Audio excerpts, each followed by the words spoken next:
one thing that makes you unique from every other human being in the world is the way you think. It's the quality of your mind, and especially the way you think about your time and your life. And if you think more effectively, if you think more positively, if you think more constructively about yourself, your time, your life, your activities, your relationships, your work, and so on, you actually improve them all. So in this session, I want to talk to you about the qualities of thinking of truly superior men and women and show you how you can develop them on an ongoing basis as you go about your day-to-day life. The first thing I want to talk about is what is called the development of a personal philosophy of time. A personal philosophy of time. Now, personal philosophy of time also means a personal philosophy of life. What is life? What does it mean? What does it stand for? And in life, there are two basic worldviews, and basically they're at opposite ends of the pole, and sometimes we fall in the middle. But the first worldview is a benevolent worldview. People with a benevolent worldview are those who have a positive mental attitude, generally speaking, toward themselves and their life. They believe in their own potential. They believe in love and life and beauty. They believe in growing to the realization of their full capabilities. They believe that life is pretty good and that they can have a major impact. They can make a contribution and do something substantial with their lives. People with a benevolent worldview are the movers and shakers and the builders of all of time.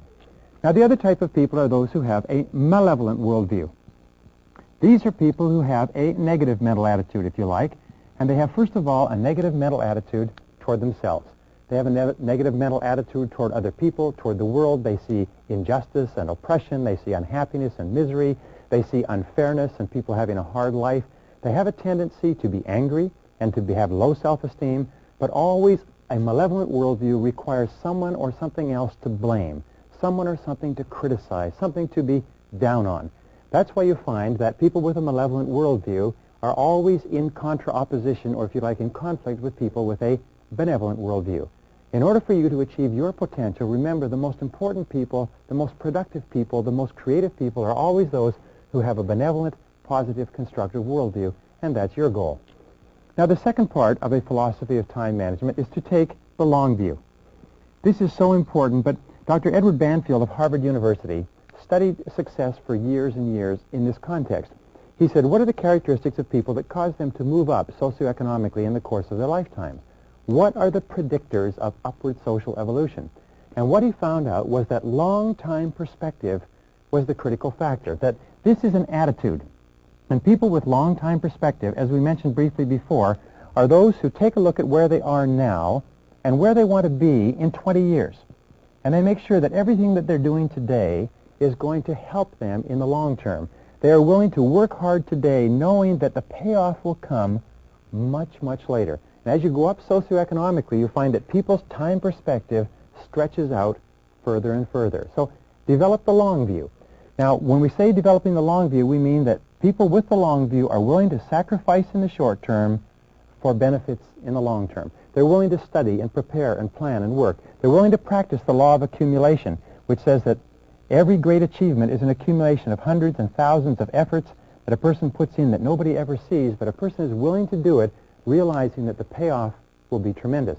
Taking a time management course or program and learning these things is an investment of time with a payoff that can last for a long time.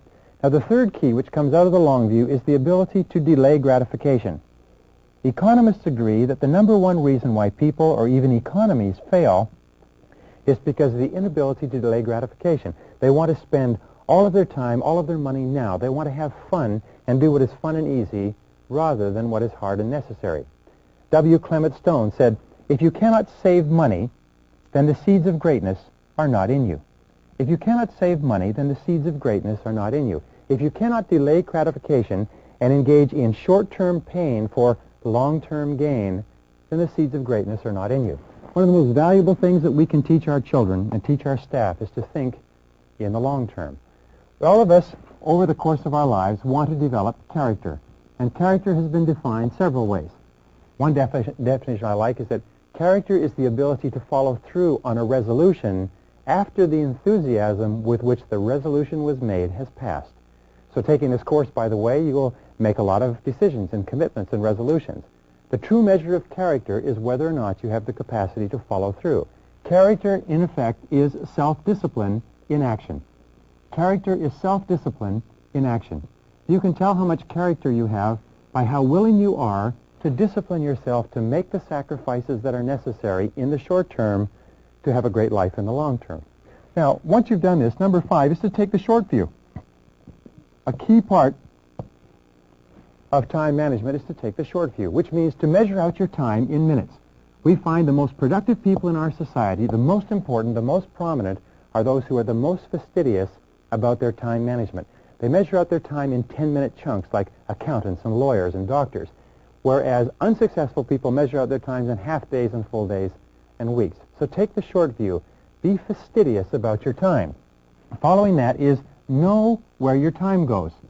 Know where your time goes. Take the time to think.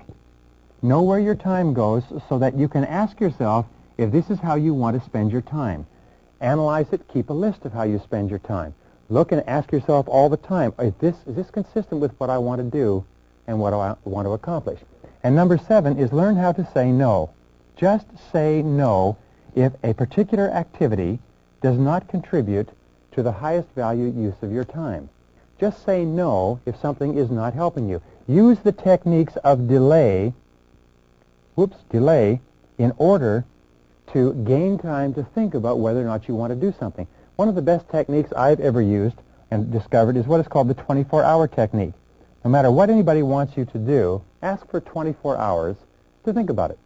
Think about it overnight. Think about it over the weekend. Think about how you're going to say no, and just say no to anything that does not contribute to accomplishing things that are important to you.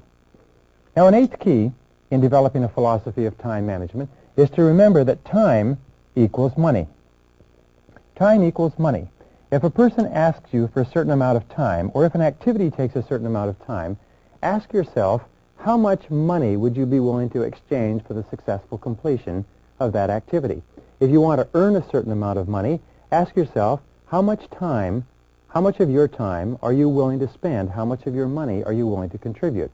Successful people always look at time and money, and they realize that the two are interchangeable. Now, here's another important point. You can invest time to get more money. You can invest money to get more time. And time and money put together equal happiness. Happiness, or life, we can call it life, but basically happiness is a better word. So always exchange time for happiness. Always exchange money for happiness. Always realize that they're interchangeable and that you can either invest them or you can spend them. If you invest them, you'll have a return. If you spend them, then they're gone forever.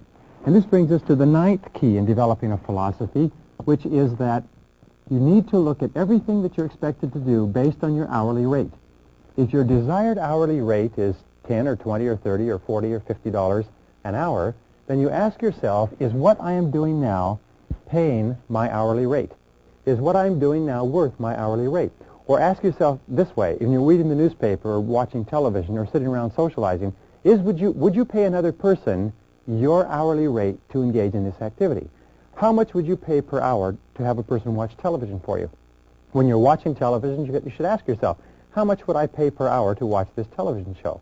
The average person doesn't realize that the amount of time that they spend watching television is in itself, if it were used to upgrade your skills and abilities, it's in itself enough to make you rich over the course of your working lifetime.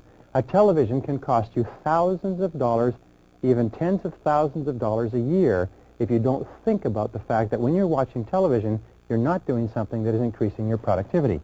And this brings us to number 10, one of the most important of all laws in developing a philosophy. It's the law of comparative advantage. The law of comparative advantage is an economic law that says that you should always hire or pay someone else to do something that can be done if they can be paid a lower hourly rate than the rate that you desire. For instance, if your goal is to earn $25 an hour, and it costs $6 an hour to mow your lawn or wash your car, you should always hire someone to do that. You should always pay someone else at a lower hourly rate so that you can free up your time to perform higher value activities. All of companies and organizations are designed around this. The individual starts off doing everything, and then as a company becomes busier and more successful, what the individual does is they hire people to do lower value activities so you can spend more time doing higher value activities. Don't ever do $5 an hour work if you want to earn $25 an hour. Don't ever work on low-value activities if you want to earn the results that come from completing high-value activities. Remember, time is the one irreplaceable, indispensable resource of accomplishment, is that all accomplishment, all achievement requires time. And if you use it on something of low value, it's gone forever, it's perishable, and you don't have it to work on things that are really important to you. Number 11, remember that time management is a lifelong skill. It's a lifelong commitment. It's not something that you learn and that you put aside.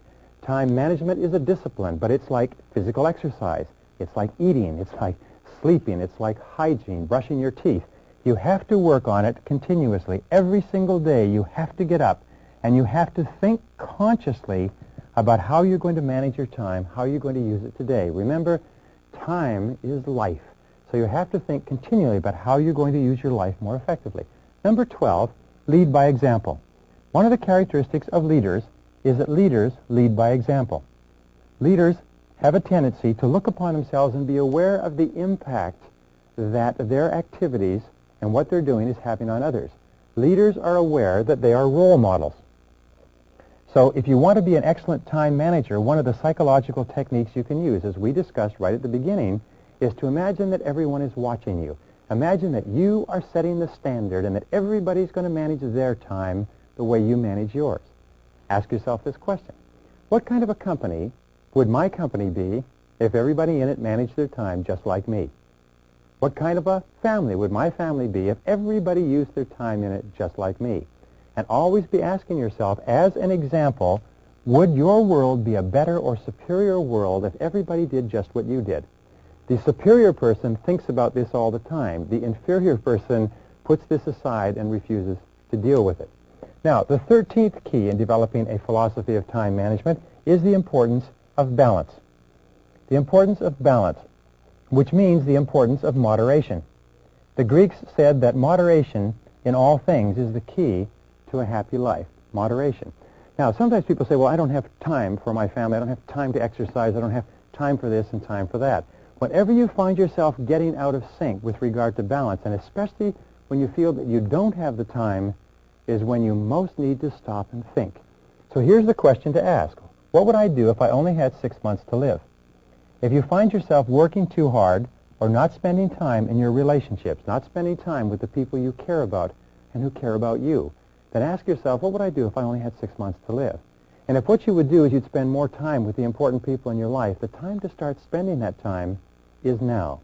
So what would you do if you had 6 months to live? You know, it's an old joke that doctors say is that they never met a businessman on his deathbed who said, boy, I wish I'd spent more time at the office.